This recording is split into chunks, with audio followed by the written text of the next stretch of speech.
제발 눈 좀 떼주세요. 아빠. 이런 상황이 벌어진 데에는 아주 충격적인 이유가 있었습니다. 그날 아침 저는 회사 회의실에 앉아 프레젠테이션 자료를 검토하고 있었습니다. 마케팅 본부장이라는 직함을 달고 15년째 이 회사를 지켜온 제게 오전 10시 임원회의는 늘 그렇듯 평범한 일상이었습니다. 커피 한 모금을 마시려던 순간 휴대폰 화면에 낯선 번호가 떠올랐습니다. 이화진 씨 맞으십니까? 서울 성북구 보건소입니다. 심장이 철렁 내려앉았습니다. 보건소라는 단어만으로도 불길한 예감이 엄습했습니다. 전화기 너머 담당자의 목소리는 조심스러웠지만 차가웠습니다. 대개 아버님으로 추정되는 분이 오늘 새벽 쓰러져 계신 채 발견되셨습니다.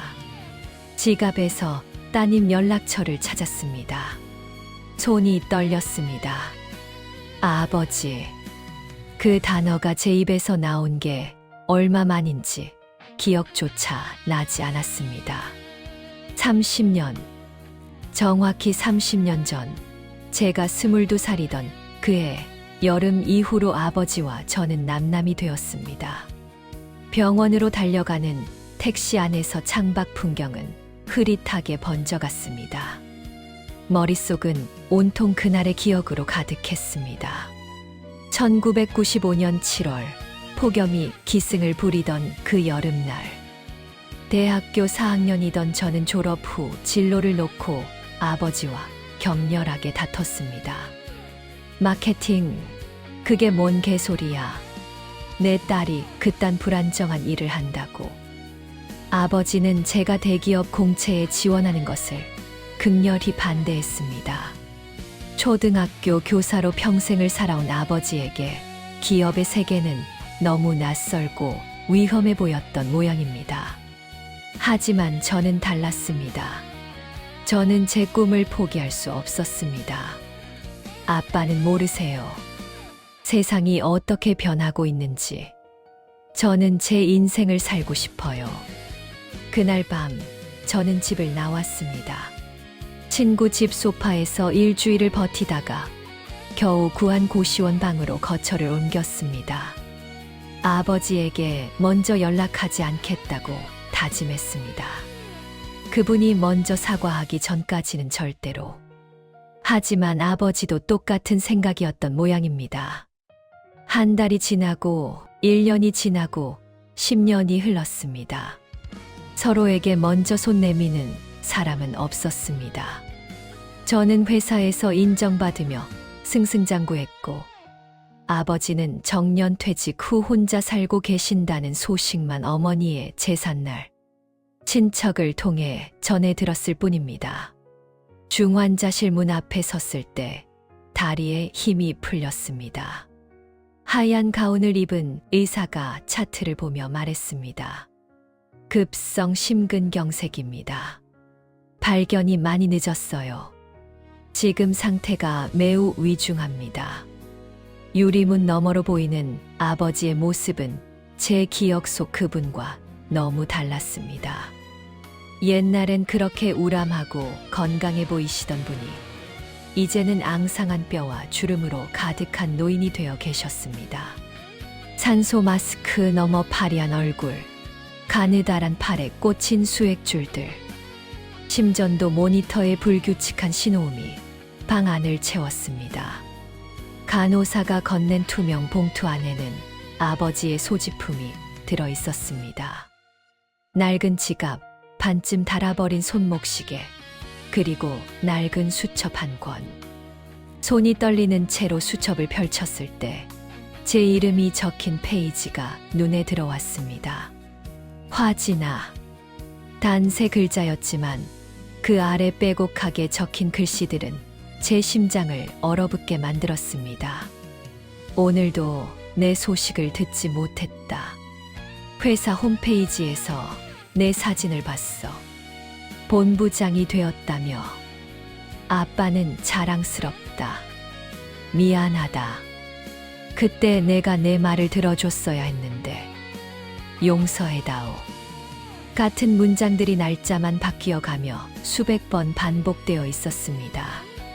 2010년부터 2025년까지 15년 동안 아버지는 매일 이 수첩에 저를 향한 사과를 적어왔던 것입니다.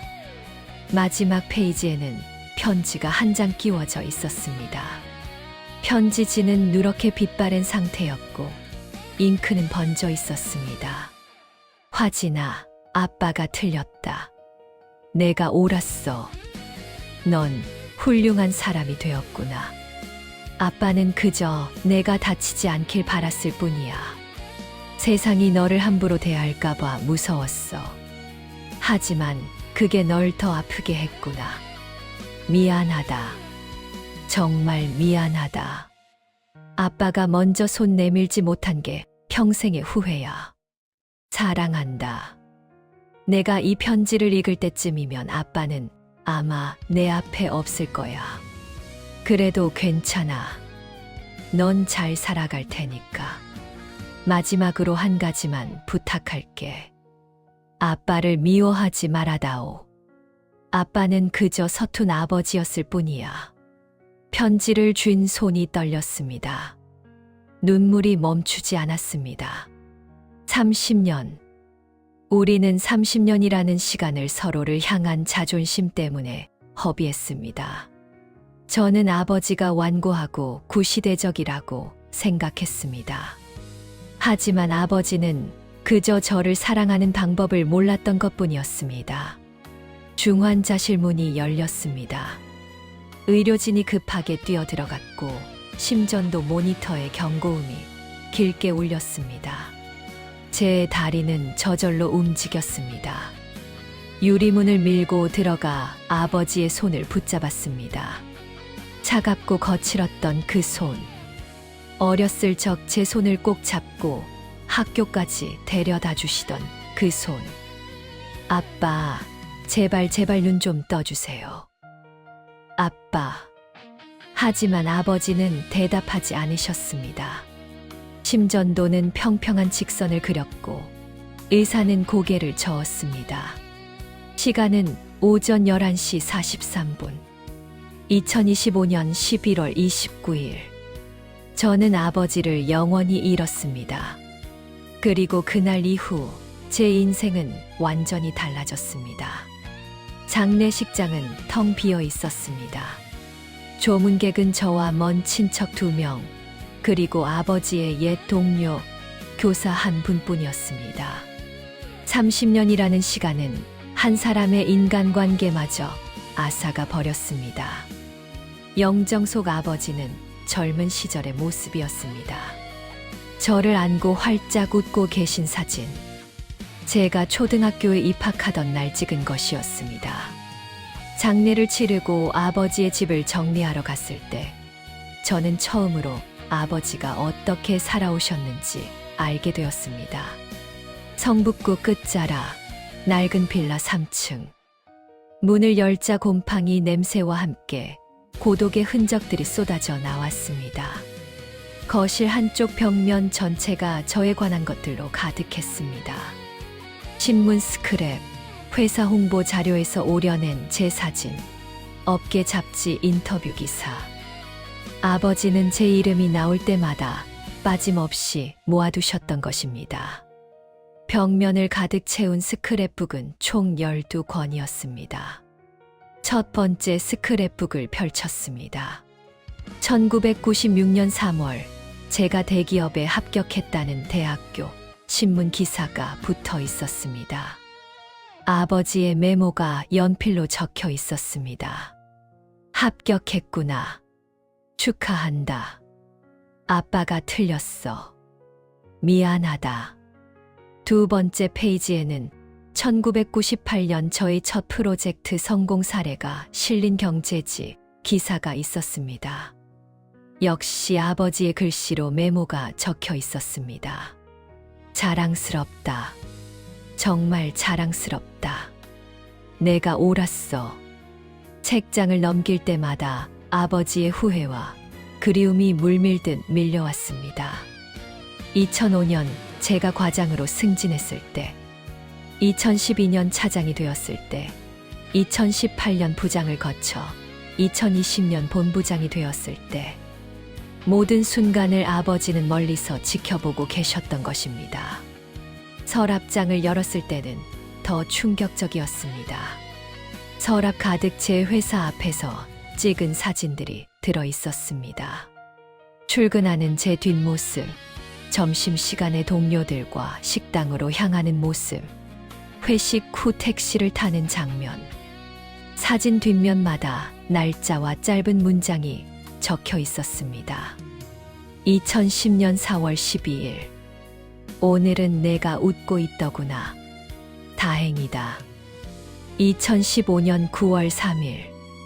비가 와서 걱정했는데 우산을 챙겼구나. 감기 걸리지 마라. 2022년 1월 6일. 겨울인데 코트가 얇아 보여. 따뜻하게 입어야 할 텐데. 손이 떨렸습니다. 아버지는 이 모든 세월 동안 저를 지켜보고 계셨던 것입니다. 말 한마디 건네지 못한 채 그저 멀리서 제가 무사한지만 확인하시며 살아오셨습니다. 책상 서랍에서는 편지 뭉치가 나왔습니다. 봉투는 100통도 넘었습니다. 모두 제 이름으로 쓰인 것들이었지만 단 한 통도 발송되지 않았습니다. 우표도 붙어 있지 않았습니다. 첫 번째 편지를 꺼내 읽었습니다. 화진아, 2000년 1월 1일. 새 천년이 밝았구나. 아빠는 오늘도 내가 건강하길 빌어. 전화번호를 찾으려고 했는데 용기가 나지 않는구나. 내가 아빠를 원망하고 있을까봐. 그래도 괜찮아. 내가 잘 지내는 게 중요하니까. 10번째 편지는 2007년에 쓰인 것이었습니다. 화진아, 오늘 너의 결혼 소식을 들었어. 친척 아주머니한테서. 축하한다. 정말 축하해. 아빠는 초대받지 못했지만 괜찮아. 당연한 거야. 그래도 내가 행복하다니 아빠도 행복하구나. 사위 얼굴도 못 보고 손주도 못 볼 거야. 그게 아빠가 받아야 할 벌이겠지. 25번째 편지는 2015년의 것이었습니다. 화진아, 너의 이혼 소식을 들었어. 가슴이 찢어지는구나. 그때 아빠가 옆에 있어줬어야 했는데. 힘들 텐데 어떻게 위로해야 할지 모르겠구나. 그저 내가 다시 일어서길 바랄 뿐이야. 넌 강한 아이니까.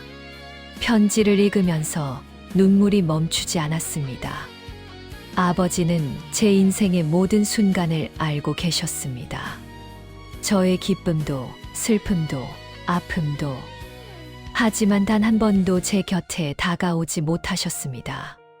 침대 밑에서는 낡은 박스가 나왔습니다. 박스 안에는 제가 어렸을 적 그린 그림들, 학교에서 받은 상장들, 일기장 편지들이 고스란히 보관되어 있었습니다. 아버지는 제가 집을 나간 후에도 이 모든 것을 버리지 않으셨던 것입니다. 가장 아래에는 두꺼운 공책이 있었습니다. 표지에는 화진이에게라고 적혀 있었습니다. 펼쳐보니 일기였습니다. 1995년 7월 15일, 제가 집을 나간 바로 그날부터 시작되었습니다. 오늘 화진이가 집을 나갔다. 내 잘못이다. 내가 너무 완고했다. 내가 너무 무서웠다. 세상이 내 딸을 다치게 할까봐. 하지만 결국 내가 화진이를 더 아프게 했구나. 미안하다. 정말 미안하다. 다음 날의 일기는 이렇게 적혀 있었습니다. 화진이한테 전화를 걸려고 했다. 하지만 끊었다. 뭐라고 말해야 할지 모르겠다. 미안하다는 말로 충분할까? 아니면 내가 먼저 사과하면 화진이가 자기가 틀렸다고 생각할까? 그건 안 돼. 화진이는 옳았으니까. 일주일 후의 일기. 오늘 화진이가 사는 고시원을 찾아갔다. 문 앞까지 갔는데 노크를 못 하겠더라. 화진이가 나를 보면 기분이 나쁠 거야. 그냥 돌아왔다. 하지만 화진이 목소리는 들었다. 전화 통화하는 소리. 건강해 보여서 다행이다. 1년 후의 일기는 더 절박했습니다. 오늘도 회사 앞에 갔다. 화진이가 퇴근하는 걸 봤다. 많이 야윈 것 같다. 밥은 제대로 먹고 있을까? 다가가서 밥이라도 사주고 싶었다. 하지만 화진이가 날 보면 상처받을 거야. 참았다. 10년 후의 일기. 어느새 10년이 지났다. 화진이는 이제 과장이 되었다. 신문에서 봤다. 정말 잘하고 있구나. 아빠는 자랑스럽다. 하지만 10년이 지나도 용기가 나지 않는구나. 이제는 너무 늦은 걸까? 화진이는 이미 아빠를 잊었을까? 20년 후의 일기. 20년이 흘렀다. 화진이가 부장이 되었다. 업계에서 인정받는 마케터라고 하더라. 내가 옳았어. 아빠가 틀렸어. 그때 내가 널 믿었어야 했는데. 이제는 정말 늦었구나. 너무 오래 기다렸어. 아빠가 바보였어. 마지막 일기는 올해 초에 쓰인 것이었습니다. 병원에서 심장이 안 좋다고 한다. 시간이 얼마 남지 않은 것 같다. 화진이를 한 번만이라도 보고 싶다. 하지만 이제는 정말 늦었어. 30년이야. 30년 동안 나는 겁쟁이였어. 화진아, 미안하다. 아빠를 용서해다오.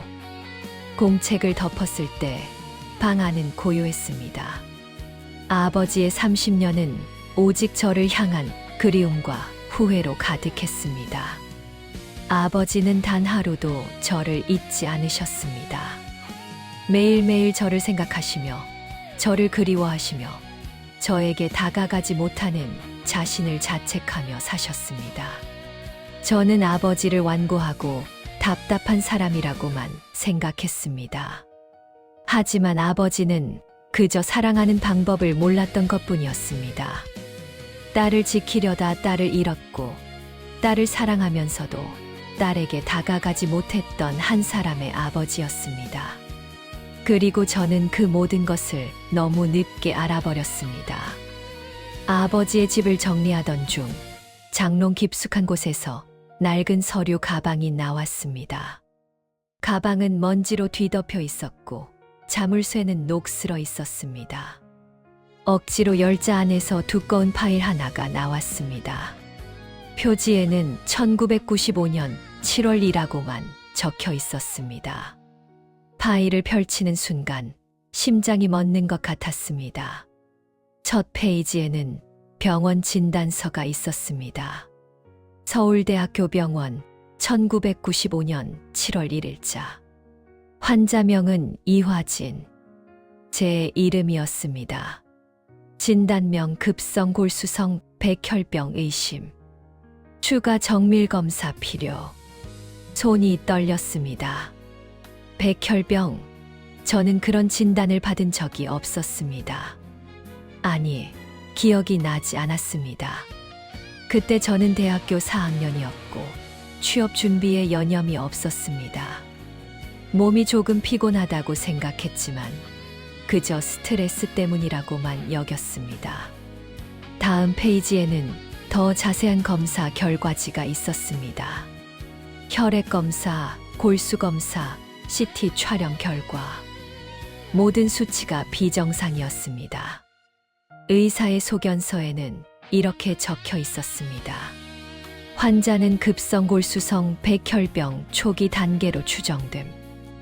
즉각적인 항암 치료 필요. 치료 시작이 늦어질 경우 6개월 이내 생명이 위험할 수 있음. 보호자와 상담 후 치료 계획 수립 예정.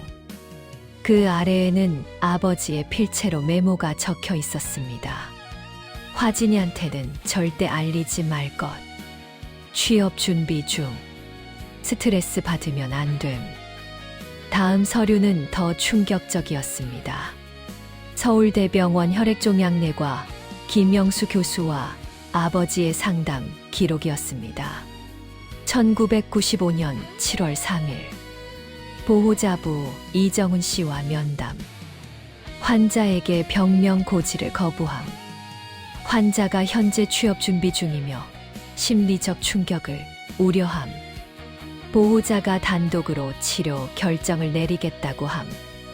그 아래 김영수 교수의 추가 소견이 있었습니다. 보호자의 요청으로 환자 몰래 치료, 진행 불가능함을 설명. 환자 본인의 동의와 협조 없이는 항암 치료, 진행 어려움. 보호자에게 환자 설득을 권유함. 그러나 보호자는 환자가 대기업 취업을 포기하게 될까봐 극도로 우려하는 상태. 대안으로 해외 치료를 알아보겠다고 함. 페이지를 넘기자 미국 병원의 서류들이 나왔습니다. MD 앤더슨 암센터, 메이오 클리닉, 존스 홉킨스 병원. 아버지는 제가 모르는 사이에 미국의 모든 유명 병원에 제 진료 기록을 보내고 상담을 요청하셨던 것입니다. MD 앤더슨의 회신서에는 이렇게 적혀 있었습니다. 환자의 상태는 조기 발견으로 치료 가능성이 높음. 그러나 즉각적인 치료 개시가 필수적. 한국에서의 치료도 충분히 가능하나 본원에서 치료 시 최신 임상시험 참여 가능. 예상 치료 기간 6개월, 예상 비용 미화 25만 달러. 1995년 환율로 계산하면 약 2억 원이 넘는 금액이었습니다. 초등학교 교사였던 아버지가 감당할 수 없는 액수였습니다. 다음 서류는 은행 대출 신청서였습니다. 아버지는 집을 담보로 1억 원을 대출받으려 했던 것입니다. 하지만 신청은 거부되었습니다. 당시 우리 집은 이미 어머니의 투병비로 대출이 있었기 때문입니다. 그 뒤로는 아버지가 쓰신 편지 초안들이 있었습니다. 친척들에게 돈을 빌리려고 썼던 편지들. 하지만 모두 보내지 않은 채 그대로 남아 있었습니다. 매형께 부탁이 있습니다. 화진이가 많이 아픕니다. 치료비가 필요합니다. 고모부께 화진이를 살려야 합니다. 5천만 원만 빌려주십시오. 사촌형님께 제발 도와주십시오. 화진이가 죽을 수도 있습니다. 하지만 이 편지들은 결국 발송되지 않았습니다. 아버지의 메모에는 이유가 적혀 있었습니다. 안 되겠다. 친척들이 화진이한테 병 이야기를 할 수도 있다. 화진이가 알면 취업을 포기할 거야. 다른 방법을 찾아야 해. 다음 서류는 퇴직금 중간정산 신청서였습니다. 아버지는 정년까지 10년이 남았지만 퇴직금을 미리 받으려 하셨던 것입니다. 하지만 이것도 거부되었습니다. 당시 법으로 중간정산이 불가능했기 때문입니다. 그리고 그 다음 서류를 봤을 때 눈물이 쏟아졌습니다. 아버지의 사직서였습니다. 1995년 7월 10일자. 정년 퇴직을 10년 앞둔 시점이었습니다. 일신상의 사유로 사직하고자 합니다. 그동안 감사했습니다. 사직서 옆에는 아버지의 메모가 있었습니다. 학교를 그만두면 퇴직금을 받을 수 있다. 퇴직금은 7천만 원 정도 된다. 여기에 집을 팔면 3억은 만들 수 있다. 화진이를 미국에 데려가서 치료받게 하자. 화진이는 절대 모르게 해야 한다. 하지만 사직서는 제출되지 않았습니다. 그 이유가 다음 페이지에 있었습니다. 김영수 교수와의 재상담 기록이었습니다. 1995년 7월 12일. 보호자에게 중요한 사실 고지함. 환자의 추가 정밀 검사 결과 초기 진단이 오진이었음을 확인. 환자는 백혈병이 아닌 일시적 혈액 이상 소견이었으며 자연 회복 가능한 상태임. 보호자에게 사과 전달. 보호자는 크게 안도하는 모습. 손에서 서류가 떨어졌습니다. 오진이었습니다. 저는 백혈병이 아니었습니다. 하지만 그 2주 동안 아버지는 지옥 같은 시간을 보내셨던 것입니다. 딸을 살리기 위해 평생 일한 직장을 그만두려 하셨고, 집을 팔려 하셨고, 모든 것을 포기할 준비를 하셨던 것입니다. 그리고 그 2주 후, 우리는 싸웠습니다. 제가 대기업 공채에 합격했다고 말했을 때, 아버지는 극렬하게 반대하셨습니다. 이제 그 이유를 알겠습니다.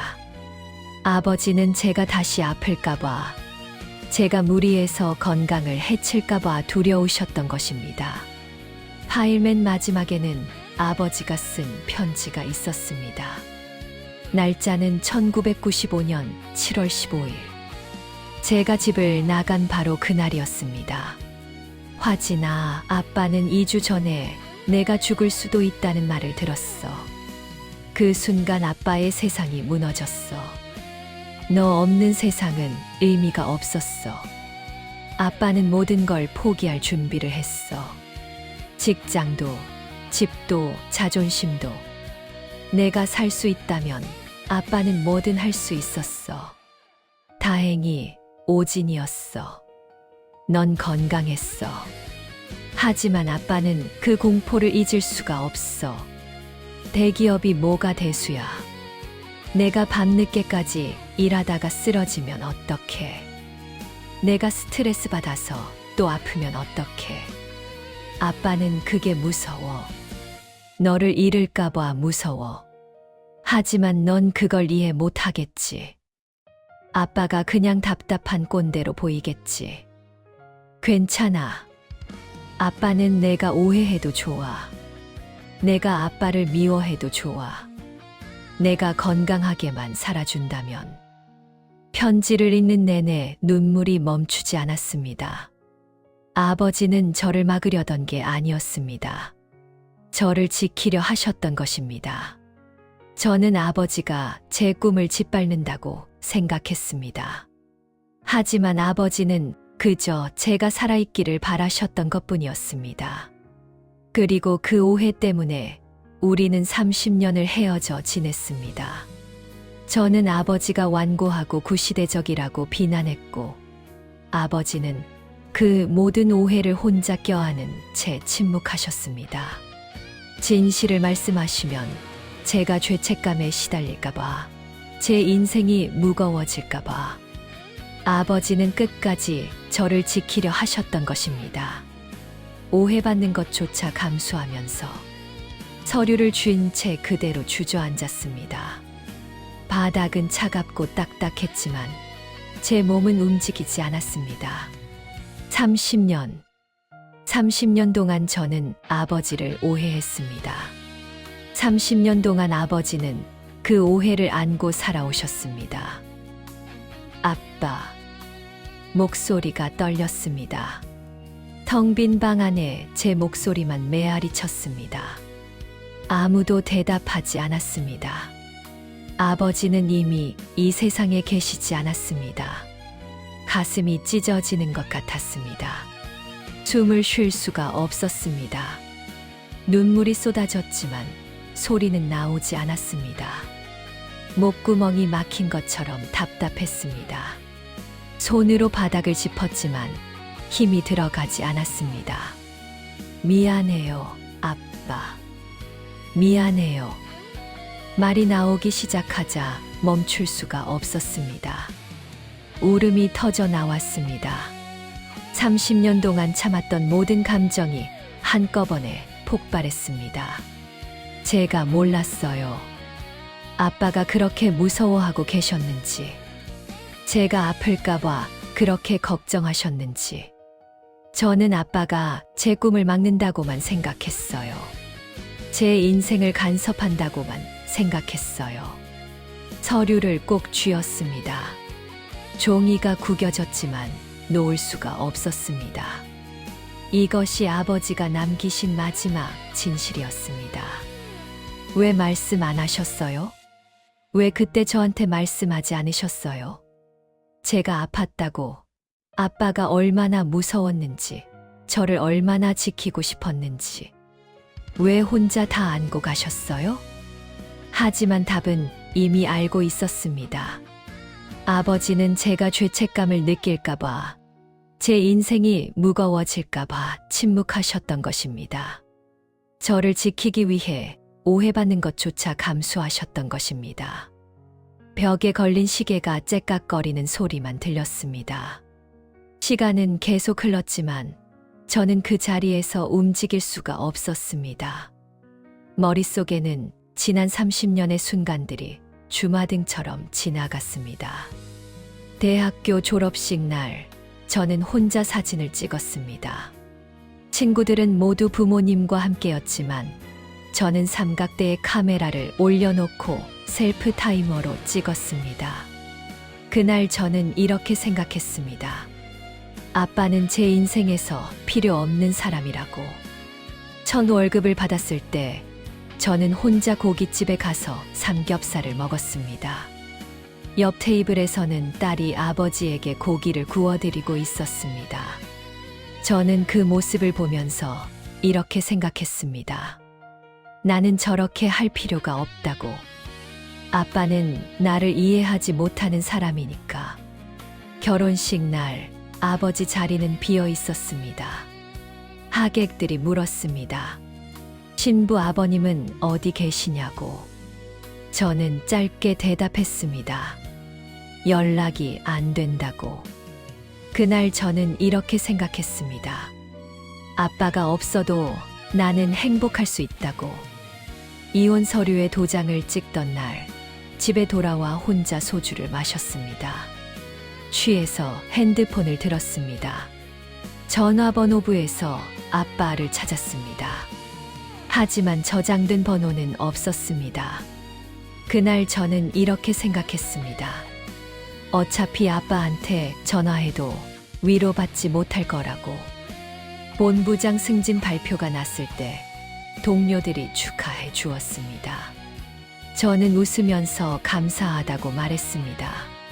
하지만 집에 돌아오자마자 울었습니다. 이 기쁨을 나눌 사람이 없었기 때문입니다. 그날 저는 이렇게 생각했습니다. 아빠가 계셨다면 자랑스러워 하셨을까. 하지만 곧 고개를 저었습니다. 아빠는 애초에 제가 이 길을 걷는 것조차 반대하셨으니까. 하지만 지금 알았습니다. 아버지는 제 인생의 모든 순간을 지켜보고 계셨다는 것을. 졸업식 날 멀리서 제 모습을 보셨고, 첫 월급 받은 날 회사 앞에서 기다리고 계셨고, 결혼식 날 식장 밖에서 제 행복을 빌어주셨고, 이혼 소식을 듣고 가슴 아파하셨고, 승진 발표를 신문에서 보시며 자랑스러워 하셨다는 것을.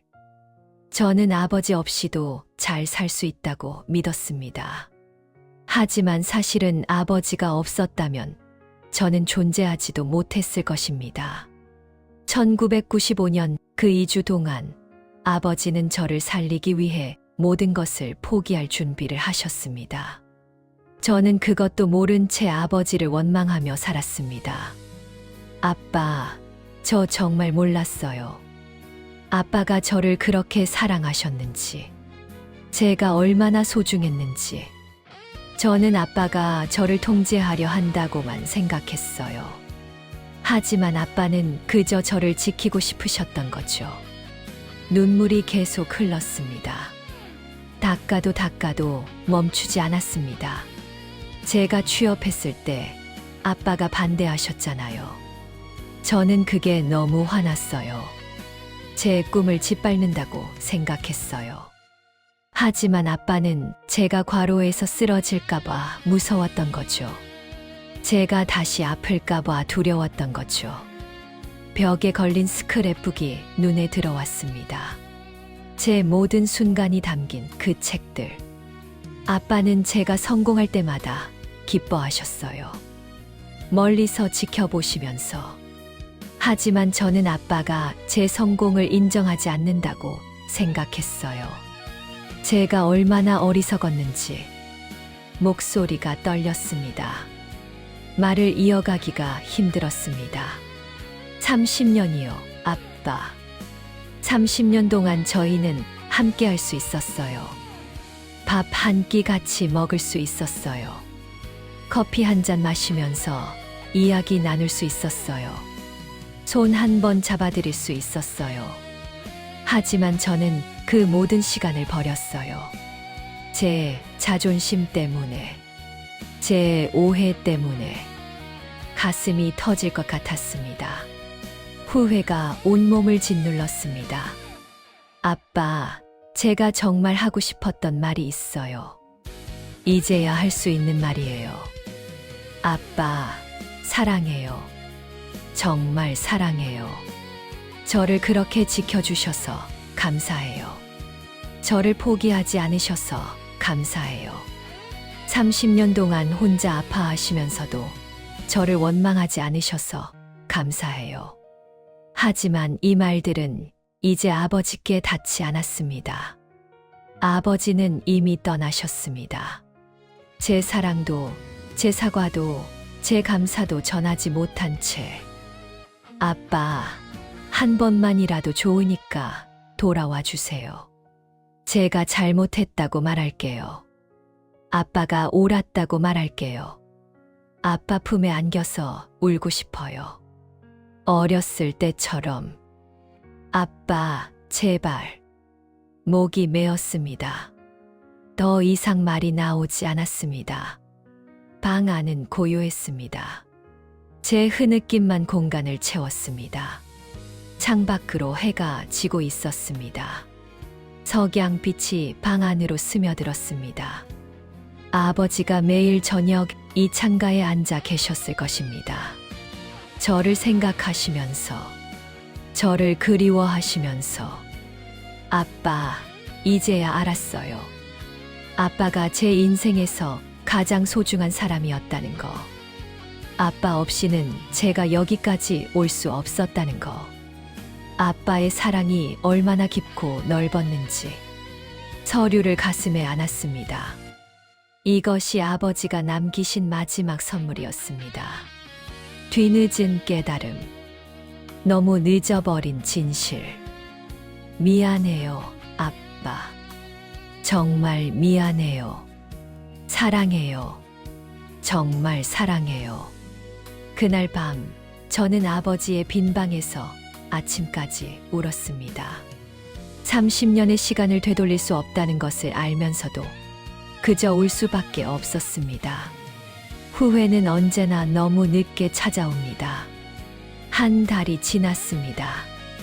아버지의 49제를 지내는 날, 저는 다시 그 집을 찾았습니다. 이번에는 혼자가 아니었습니다. 인테리어 업체 직원들이 함께였습니다. 여기를 이렇게 바꾸고 싶어요. 아버지의 방을 작은 서재로 꾸미기로 했습니다. 벽면 가득했던 제 스크랩들은 그대로 두었습니다. 다만 액자를 새로 만들어 정갈하게 정리했습니다. 아버지가 평생 모아오신 제 기록들. 이제는 제가 지켜야 할 소중한 유산이었습니다. 책상 위에는 아버지의 일기와 편지들을 가지런히 놓았습니다.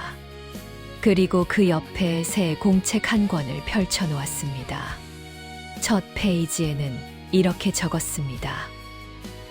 아빠께, 오늘부터 제가 아빠께 편지를 쓸게요. 늦었지만 그래도 쓰고 싶어요. 아빠가 30년 동안 저한테 하지 못한 말들이 있었던 것처럼 저도 아빠께 하고 싶은 말이 너무 많아요. 매일 저녁 퇴근 후 이 서재에 앉아 아버지께 편지를 썼습니다. 오늘 있었던 일, 회사에서의 고민, 문득 떠오른 생각들. 아버지가 살아계셨다면 나누고 싶었을 모든 이야기들을 적어 나갔습니다. 아빠, 오늘 회의에서 제 기획안이 통과됐어요. 임원들이 칭찬해 주셨어요. 이럴 때 제일 먼저 알려드리고 싶은 사람이 아빠예요. 아빠, 오늘은 비가 많이 왔어요. 우산 없이 걷다가 흠뻑 젖었어요. 아빠가 걱정하실 것 같아서 따뜻한 차 마시고 푹 쉬었어요. 아빠, 오늘 거울을 보다가 제 눈과 주름을 발견했어요. 어느새 저도 쉰을 바라보는 나이가 됐네요. 시간이 참 빠르죠. 아빠는 이 나이에 어떠셨어요? 편지를 쓰면서 조금씩 마음이 편해졌습니다. 아버지께 하지 못한 말들을 이렇게라도 전하고 있다는 것이 위안이 되었습니다. 회사에서도 변화가 있었습니다. 저는 후배들을 대하는 태도를 바꾸기 시작했습니다. 예전에는 성과와 결과만 중요하게 여겼습니다. 하지만 이제는 그들의 건강과 행복을 먼저 물었습니다. 무리하지 마. 일은 내일 해도 돼. 밤늦게까지 일하지 말고 집에 가서 쉬어. 아프면 꼭 쉬어야 해. 건강이 제일 중요해. 처음에는 후배들이 어리둥절해 했습니다. 일벌레로 유명했던 본부장이 갑자기 칼퇴근을 권유하니 놀란 것도 당연했습니다. 하지만 시간이 지나면서 팀 분위기가 달라졌습니다. 사람들이 더 편안해 보였고 오히려 업무 효율도 좋아졌습니다. 그리고 저는 깨달았습니다. 아버지가 제게 바랐던 것이 이것이었구나. 성공이 아니라 행복, 성취가 아니라 건강. 아버지는 제가 최고가 되기를 바라신 게 아니라 그저 무사하기를 바라셨던 것입니다. 주말마다 아버지의 묘를 찾았습니다. 꽃을 가져가고 묘비를 닦고 잔디를 정리했습니다. 그리고 아버지께 말을 걸었습니다. 아빠, 잘 지내고 계시죠? 저는 요즘 괜찮아요. 많이 울었지만 이제는 조금 웃을 수 있게 됐어요. 아빠가 남겨주신 편지들 덕분이에요. 아빠의 사랑을 알게 돼서 저도 이제 다른 사람들을 더 따뜻하게 대할 수 있게 됐어요. 묘비에는 아버지의 이름과 함께 제가 새긴 문구가 있었습니다. 사랑하는 아버지, 당신의 사랑은 영원히 기억될 것입니다. 어느 날 아버지가 다니시던 초등학교에서 연락이 왔습니다. 아버지를 추모하는 작은 행사를 하고 싶다는 것이었습니다. 아버지가 가르쳤던 제자들이 모였습니다. 이미 40대, 50대가 된 어른들이었지만 아버지 이야기를 할 때는 모두 어린아이처럼 눈을 반짝였습니다.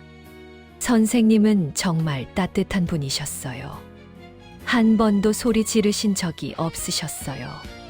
저희가 힘들어하면 항상 먼저 알아채시고 도와주셨어요. 선생님 덕분에 제가 교사가 됐어요. 선생님 같은 선생님이 되고 싶었거든요. 제자들의 이야기를 들으며 눈물이 났습니다. 아버지는 저 하나만 사랑하신 게 아니었습니다. 수많은 아이들에게 따뜻한 스승이셨고 그들의 인생에 빛이 되어 주셨습니다. 저는 아버지를 오해했지만 세상은 아버지를 제대로 알아봤던 것입니다. 행사가 끝나고 한 제자가 저에게 다가왔습니다. 50대쯤 되어 보이는 남자였습니다. 선생님 따님이시죠? 선생님께서 늘 자랑하셨어요. 딸이 대기업 본부장이라고. 얼마나 자랑스러워 하시던지. 그러셨어요? 네. 하지만 늘 걱정도 하셨어요. 딸이 너무 무리하는 건 아닌지, 건강은 괜찮은지. 선생님은 정말 따님을 많이 사랑하셨어요. 그 말을 듣는 순간 또다시 눈물이 흘렀습니다. 아버지는 저를 자랑스러워 하시면서도 동시에 걱정하셨던 것입니다. 제가 성공하기를 바라시면서도 그것보다 제가 건강하기를 더 바라셨던 것입니다. 집으로 돌아와 서재에 앉았습니다. 아버지의 편지들을 다시 펼쳐 읽었습니다. 이제는 울지 않고 읽을 수 있었습니다. 슬픔보다는 감사함이 더 컸습니다. 아버지가 남겨주신 사랑의 기록. 그것이 제 인생의 가장 큰 선물이었습니다. 그리고 깨달았습니다. 아버지와의 화해는 이미 이루어졌다는 것을. 아버지는 제가 태어난 순간부터 저를 용서하고 계셨습니다. 제가 집을 나간 그날도 30년 동안 연락하지 않았던 시간도 아버지는 단 한 번도 저를 원망하지 않으셨습니다. 이제는 제가 저 자신을 용서할 차례였습니다. 제가 어리석었던 것을, 아버지를 오해했던 것을, 30년을 버린 것을, 그것을 용서하고 남은 인생을 아버지가 바라셨던 대로 살아가는 것. 그것이 아버지께 드릴 수 있는 마지막 사랑이었습니다. 창밖으로 봄바람이 불어왔습니다. 새로운 계절이 시작되고 있었습니다. 저는 공책을 펼치고 다시 편지를 쓰기 시작했습니다. 아빠, 사랑해요. 그리고 고마워요. 아빠가 남겨주신 편지는 제 인생의 마지막 사랑이었어요. 이제 저도 누군가에게 그런 사랑을 줄 수 있는 사람이 되고 싶어요. 아빠처럼. 편지는 끝이 아니었습니다. 편지는 새로운 시작이었습니다. 너무 늦게 시작된 대화였지만 이제부터라도 계속될 것입니다. 제가 살아있는 한 아버지와의 대화는 멈추지 않을 것입니다. 그것이 딸이 아버지께 드릴 수 있는 마지막 선물이었습니다. 사랑은 언제나 늦지 않습니다. 깨달음은 언제나 새로운 시작이 됩니다. 그리고 후회는 우리를 더 나은 사람으로 만들어줍니다. 아버지, 사랑합니다.